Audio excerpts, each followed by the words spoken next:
Welcome back to the NCAA Cross Country Show. I'm your host, Gordon Mack, and today we're going to talk about how to fix cross country. That's right.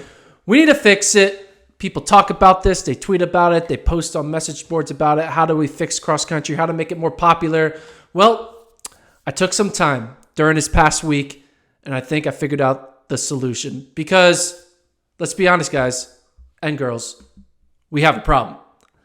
As the great Tom Hanks said in the 1990, whatever, I forget what year it was, Apollo 13 movie, Houston, we have a problem, but not just a problem in Houston. We have a problem across the country for cross country because cross country is not run often enough. We are having so many off weeks where no one is running. The school has been in session since September 1st, and some of the best athletes have raced once, 0 times, twice. Meanwhile, we're seeing star football players play week in and week out. People are able to gravitate towards different sports because we see them on the television screen, on our laptops, on our computer screens more often, and we're not doing that in cross country. So I decided to take the chance to solve the problem. I call it my Galaxy Brain XC idea. But before we talk about my Galaxy Brain XC idea, let's talk about what the problem is. The problem is our sport is only caring about a select few meets, probably really only one meet, which basically makes the purpose of a season pointless. Let's compare it to other sports. Let's take a look at football. Football, they get 12-ish regular season games, 1 conference championship game, 2 NCAA championship games because they have a semifinal and a final with a total of about 15 competitions. Now, Division III to Division I AA, they have more than just 2 NCAA rounds. Some of them do a round of 16, a round of 8, regardless. But in general, you're getting 15 football games a year on the schedule. Basketball, it's even more, obviously, because you can play more basketball games. You can play multiple times in a week. But they're playing 30-ish regular season games, 4 in the conference tournament, it's up to 6 in the NCAA tournament, a total of 40 competitions. Baseball goes all the way up to a total of 68 competitions because they play 50 regular season games.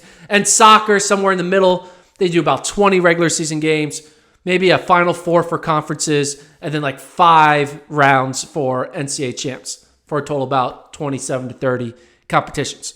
So what does cross country do? Let's unmute this line here, and we can see cross country, they do 1 to 3 regular season meets, 1 conference meet, and then 2 NCAA meets, a regional and a final, for a grand total of 4 to 6 competitions. 6 on the heavy end, 4 on the minimum end, and sometimes even less. But 4 to 6. Now you compare that to soccer, basketball, baseball, football.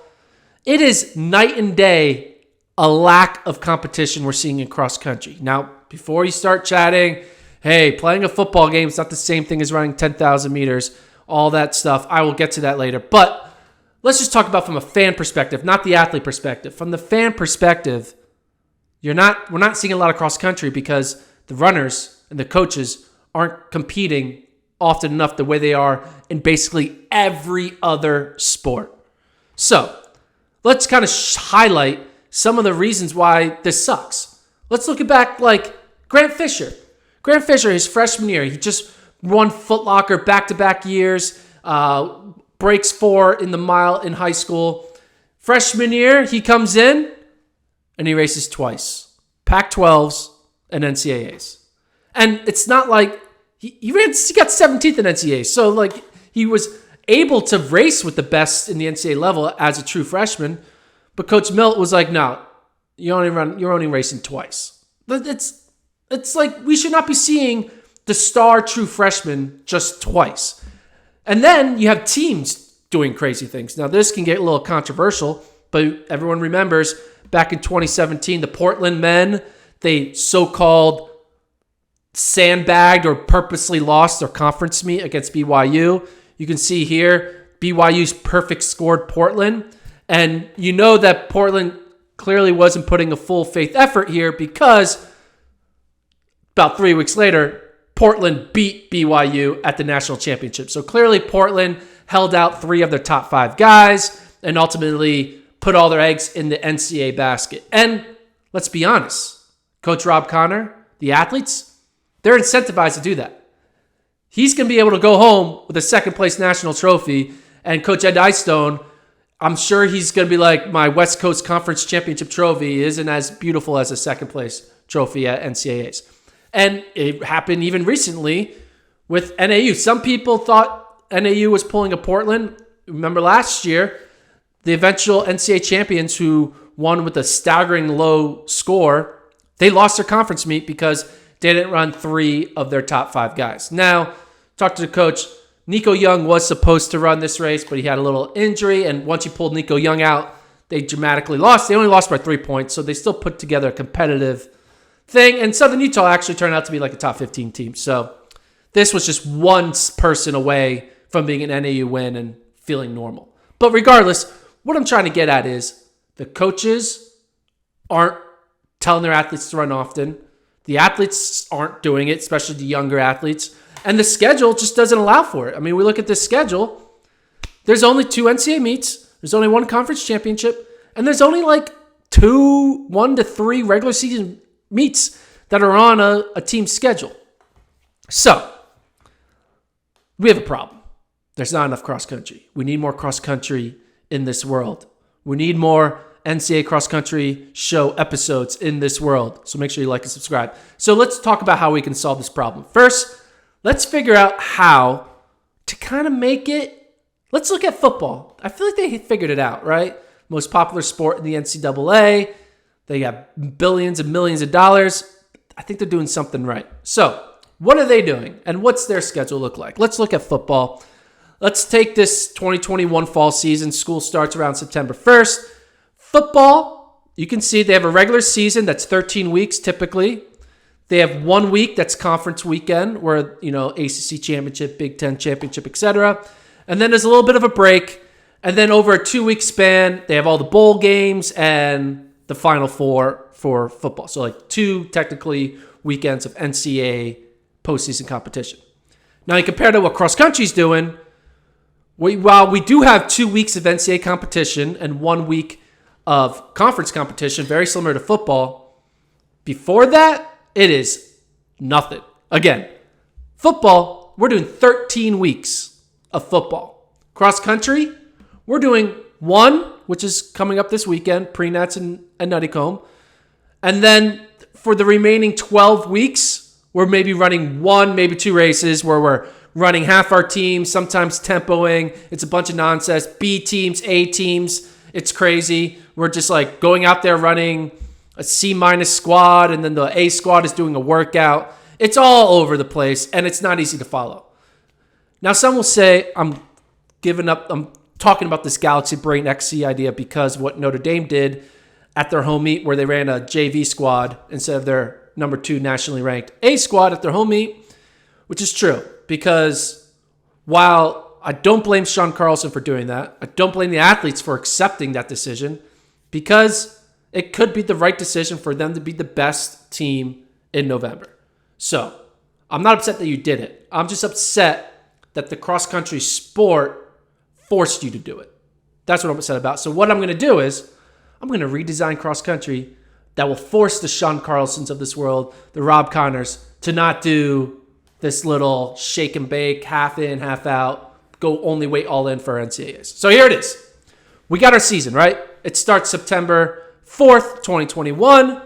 And we're going to make our season go all the way to January, right? If football can do 18 weeks of content, 18 weeks of competition, so can cross country. So weekend 1, I'm going to do like this reveal here. So I don't want to give it all away in the beginning. It's just going to be the local season openers, and it's only 5,000 meters. The distance that these people are running is key. All right, so remember how far I'm asking the athletes to run. And for the sake of clarity, we're having the women and the men run the same distance because, let's just be honest, why not? They run the same distance in every single event in the world, except for some reason cross country. Again, another stupid thing. So you open up with local season openers, dual meets, people just getting their feet wet, getting back to campus, coming off of a training camp. And this meet doesn't really count towards the season. It's just to get the jersey on. It's kind of like an exhibition, but it's scored, and it's more for the coaches to see where their athletes are at. Now, following week, we're going to tell them, take the week off race-wise because we're not going to overrun you. Technically yet. So, week off. All right, so week 2. What are we doing week 2? Oh, we're taking off again because I want people to get ready for what I'm about to throw down on the XC calendar. They had their local season opener to kind of figure out where their top 7s are going to be. 2 more weeks of training, and then the season begins September 25th weekend, which in a way is when most people start their seasons anyway. And we're going to start it with the official, it's called pre-conferences. It's a 5K. We're going to have 32 meets around the country. The eventual conference championship host school is going to host pre-conferences. The only teams allowed to come are the teams in your conference, and it's a requirement. You got to go to this meet. You got to go to your pre-conference meet. Whoever hosts it, you got to do it. All right? That's what you do. You go to this meet, and you run. Now, why is it important to go to this meet? Because going to this meet means you're going to help increase your national ranking. Winning this meet's important. Losing to this meet's important because you don't want to lose. You want to win. So why do you have to do it? Because it's going to help your national ranking. And I'll talk about why the national ranking matters eventually. So pre-conference meet, it gets you Michigan and Wisconsin racing each other again. It gets the BYUs and Portland's racing each other early on. You know, we get to see these rivalries start to develop. NC State, North Carolina. All right, then a week off. Again, we're not going to be doing back-to-back weeks, just for the record. Everything's going to be every other week because you can't race every weekend. So, pre-conferences. Then the next weekend, we're doing pre-regionals. Now, this is a meet where everyone goes to their regional site of the 9 regions. You know, our typical 9-region cross-country format. You go there and you race with the people you're going to be racing at regionals. So you got a pre-conference meet with your 8 to 12 teams, and now you got a pre-regional meet with your, 15 to 25 teams. And it's hosted by the eventual regional host, so they get to practice hosting it. And here's the thing. If you win pre-regionals, you automatically qualify for the NCAA regionals. Okay? I'll get to this. That's important. So winning pre-regionals means you get a ticket to the NCAA regionals. I say that because in my situation, not everyone gets to go to NCAA regionals. But everyone does get to go to pre-regionals. So, pre-regionals, and if you notice, these are 5Ks. No one's running 8K. No one's running 10K. Everyone is running 5Ks in these pre-conference meets and pre-regional meets. All right, another weekend off. The next weekend, you know what we're doing. It's pre-nationals. This will be at the location of the eventual NCAA championship host. We're going to have 4 races, 20 teams per race. So a total of 80 teams will be invited on the men's and women's side to race at pre-nationals. How do they choose who those 80 teams are? Those 80 teams will be selected based off an NCAA committee, which we will, in this situation, let's just assume they're the smartest people in the room. They will pick the 80 teams to put into these 4 races, 20 per race. Again, they'll pick the 80 based off of, the pre-regionals performances, the pre-conferences performances, and in a little bit of way, you can look at last year's performance to a little bit understand it. But in general, they're going to have 2 weekends to prove themselves to be a top 80 school. We seed these evenly. So the number 1 seed will race the number 8 seed, 2, 7, 3, 6, 4, 5, and be snake throughout. So each race is kind of even. The top 4 seeds kind of are the number 1 seed in each of their races. All right? And doing well here matters because it helps your national ranking, including all that stuff. All right. Now, we have 4 races already down. Again, it's an 8K. We move it up. Women are also going to 8K. Women aren't doing no 6K. None of that crap. Goes up to 8K. Another weekend off. And then 2 weekends off. So they kind of went through the gauntlet. Give them 2 weekends off to get ready for the postseason experience. Next, you can assume we're going here, and it is going to be conference championships. It's going to be an 8K. Everyone's running an 8K, the men and the women. So 32 races. Winning matters because you get a conference title, and also winning matters because it helps your national ranking. The pre-conference, the pre-regional, the pre-national, and the conference championships, those 4 meets, all are helping improve your national ranking. which will be important, and I'll get to a reason why eventually. So conference champs happens. Boom. Another weekend off. And now it's time for NCAA Regionals. It's an 8K. We're sticking at 8K. We did, notice, 3 5Ks. Now we're up to 3 8Ks. 9 races, right? The 9 regions. Here's the thing. We're only inviting 15 teams to each region. And those 15 teams are decided. You have the auto team that won their pre-regional, and then the 14 at-large teams in your region that get to go to your regional are going to be based off of the body of work, aka your national ranking. So kind of similar how we kind of develop who the 31 teams are based off your body of work of who you beat, who you didn't beat. We're doing that, but within your regional. And you're able to we'll figure out a system to basically select the 15 best teams at your region. Now you're saying, hey man, that's not fair. Why does that team get to go and we're sitting on the sideline because we're the 16th best team? Well, here's the thing. You have pre-conferences, pre-regionals, pre-nationals, and conference championships to say that you're not the 16th best team in your region. Okay? So you have 4 race opportunities to be in the top 15, to be selected to go to NCAA Regionals. Now, we have 9 regionals. This is when it gets fun. We'll bring a little bit of baseball in the situation. After the 9 regionals, we're going to super regionals. And it's a 10K. Women are running a 10K. Now, how do we get to the super regionals from regionals? What happens is, if you win your region, if you win regionals, you automatically qualify. So that's 9 teams that get to go. Then we're going to take the 21 at-large teams that get to go to super regionals to get to a field of 30. Now, this will be basically based on, it's kind of be very similar to way we go from regionals to NCAAs because they have 9 regionals and then it's 2 autos and then we fill the field with at-large. This situation, 9 regionals, only 9 autos total because it'll be 18 autos, now it's 9 autos. And then the rest of the field, the extra 21 teams, will be decided based off of body of work.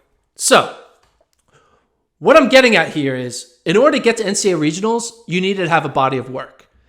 In order to get from NCAA Regionals to Super Regionals, you had to either win your region, which only 9 teams will do, or get in based off your body of work. So it means like getting second in your region and finishing 5th at pre-nats, or getting 3rd in your region and, winning pre-conferences, winning conferences, and getting 4th at the pre-regionals, right? You develop a body of work, basically a win-loss type record, to get yourself to Super Regionals. And Super Regionals is 2 races, 15 teams per race. So we went from 9 races with 15 teams down to now 2 races of 15 teams each for a total of 30 teams. And the way we go from these 2 heats of 15 teams, top 4 auto. So we'll have 4 from race A, 4 from race B. That's a total of 8 teams. And then we're only taking 2 at large. So therefore, we're going to have an NCAA championship with just 10 teams.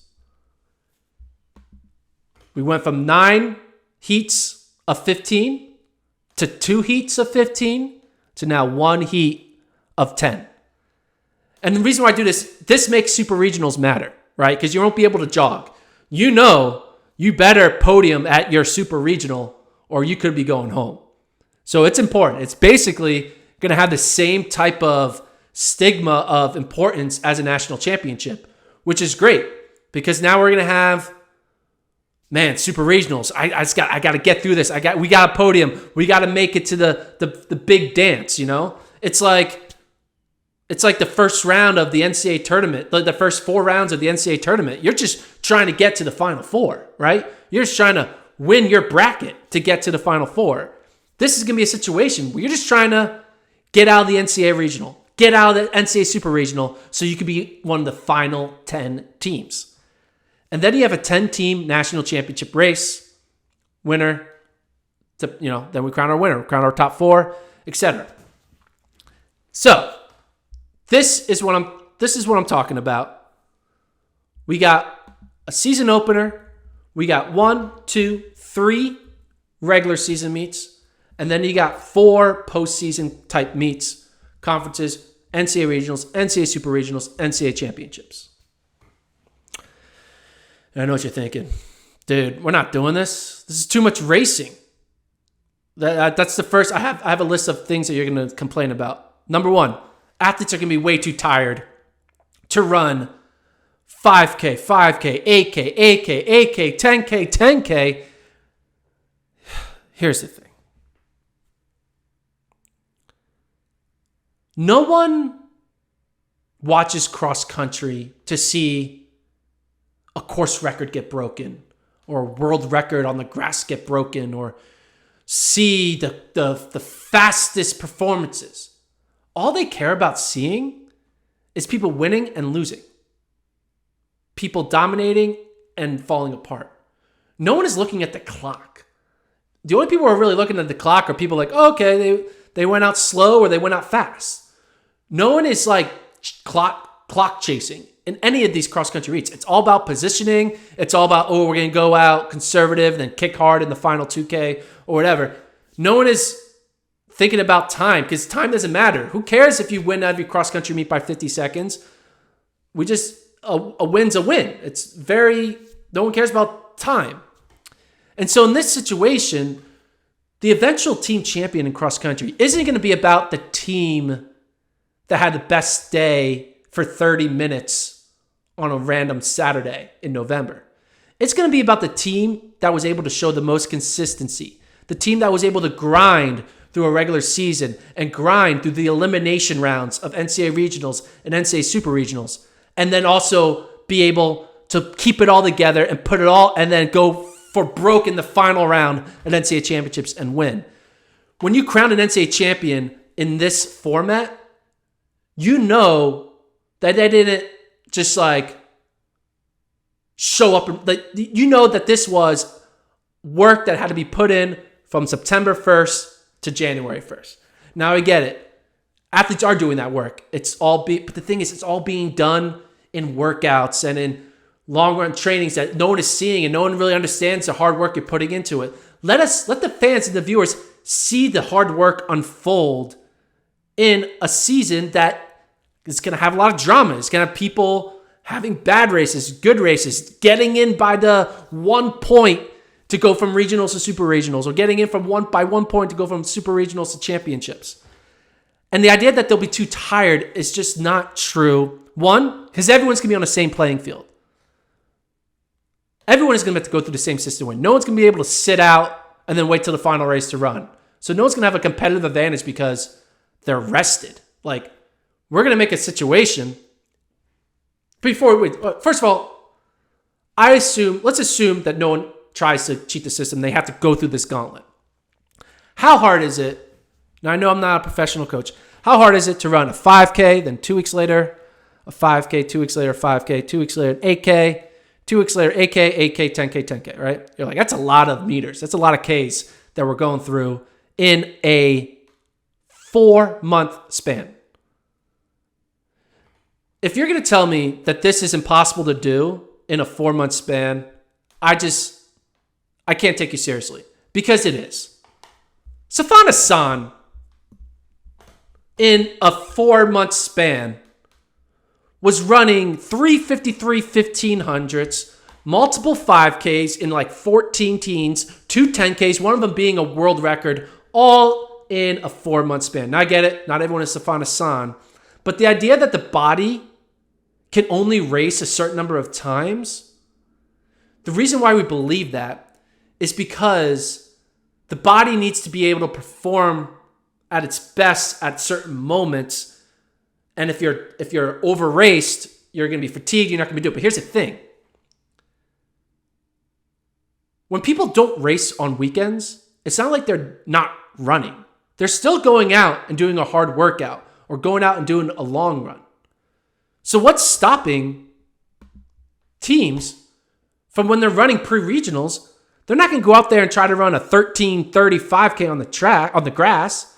They're going to go out there and be like, hey guys, we have a long season ahead of us, so we should probably be smart about the first 3K of this race and make sure we're kind of strategic, knowing we have a the longest view in the room, but at the same time, we can still put together a decent race without having to. They're not going to like walk the first mile. They're still going to run whatever, like a 4:45 mile. And me watching someone run the first mile of a cross country race in 4:30 versus 4:50, it doesn't matter. We're all just there to see who's going to be in it at the end. So we constantly are attaching ourselves that we need to be able to run the fastest possible at the end of a year. But in cross country, no one cares about your freaking times, man. They just want to see you. They just want to see you race in the position and see how you do in the elements and different things like that. And these athletes, they are running 5Ks every other weekend. They're just doing it in their backyard in a closed environment with multiple reps and connected to long runs. And it's the idea that we need to stop glorifying workout in secret for 3 months just to do one 30-minute run in front of everyone in a 10K on a course. Like, it is possible to run races without injuring yourself for the future races, especially when everyone is doing the same thing. Everyone is doing hard workouts in September and October. So maybe these hard workouts are now more blended into the racing schedule. And those hard workouts are more connected to your races as opposed to separate from your races. And everyone is going to be in the same category. So you're not going to see a Wesley Kiptoo go to pre-regionals and run for broke because he's going to know, hey, I need to be able to get through the November and December of the season. So I'm just going to chill in this pack. And everyone's going to be doing the same thing. And therefore, the entire community is going to be rallying around. We're trying to win the cross-country season, not the cross-country 1 30-minute race, and that's all that matters. So, so here's a question. Best athletes would skip meets to stay fresh. We would make a rule that in order to be eligible for the NCAA championships, 4 members of that top 7 squad that runs at NCAA championships need to have run at least, we'll say, 5 of the 8 races prior. You know, I'm not expecting everyone. Some people are going to have injuries, and that can happen, and you got to be able to adjust for that. But these people who aren't racing, they're not racing because they're injured. They're racing because they just want to train for 3 months and then show up at one meet at the end of the year. Like, there's a difference between not racing because you're injured and not racing because of strategy and all this nonsense of like, I'd rather my athletes do a hard workout on a Saturday as opposed to running a semi-hard 8K on a Saturday. We're just caught up on time and caught up on trying to be super efficient on the peak conditions. Like, do you think NFL linemen, when they are playing a football game in week 8, when they're about to try to rush and tackle a quarterback to get a sack, is thinking, oh man, I probably shouldn't put too much energy in this one snap because I need to be really good in week 14 at conferences? No, they're going for broke. They're going to be like, I'm going all out for 60 minutes in this football game. Then I'm going to recover and I'm going to do it again. And I'm going to train my body to get through 15 weeks of football. We need to start training cross-country athletes to get through 6 to 8 races of cross-country. Other things people might complain about is not all conferences are equal. Not all regionals are equal. Some people would say, hey, I'm in a hard conference or I'm in a hard region like the Mountain Region or Pac-12s. So it's going to be too hard to get out of my regional or get out of my conference because it's too deep. And all I say is actually being in a deeper region or deeper conference actually helps you because it gives you more opportunities to prove yourself for your body of work. And then vice versa, there's an argument that, oh, my conference is too easy. My regional is too easy. It's a disadvantage. I'm not able to prove myself enough. Well, actually you can. You can prove yourself by winning or you could prove yourself by doing well at the pre-nationals, or do well at the actual regional, or do well at the actual super regional. Everyone has an opportunity to prove themselves. Because at the end of the day, there's always an auto berth available, and there's always a team to put yourself ahead of on the pecking order in your specific race. Anyway, this is my galaxy brain idea. We need to stop thinking about cross country as a one race to win it all. The season is just all about getting ready for that one race. You need to think about cross country as a season. And every weekend matters. If the Alabama football program was only thinking about putting together the best game plan and being at the fittest they could ever be for the national championships, they would never make the national championships because they got to win 12 other games. We should ask our cross-country coaches and athletes to win races to justify being in the final one. And make the final one super exclusive, right? Make it only 10. Because let's be honest, when we go to an NCAA championship, there are 31 teams there, but we're thinking on a normal year, maybe 4 teams have a chance to win. So what are the other 27 teams doing there? If really only 4 teams have the chance to win. In this situation, if you were able to survive the NCAA Regionals, survive NCAA Super Regionals, and you're one of the final 10 teams remaining, all 10 of those teams I would give a chance to win. Because all 10 of those teams are going to have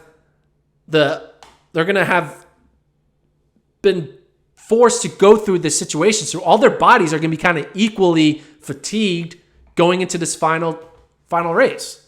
There's not going to be like that one team that's like, hey, we just been training, in a altitude controlled bubble camp with perfect food and elements, kind of like the Russian guy in Rocky. And we have all the perfect situation.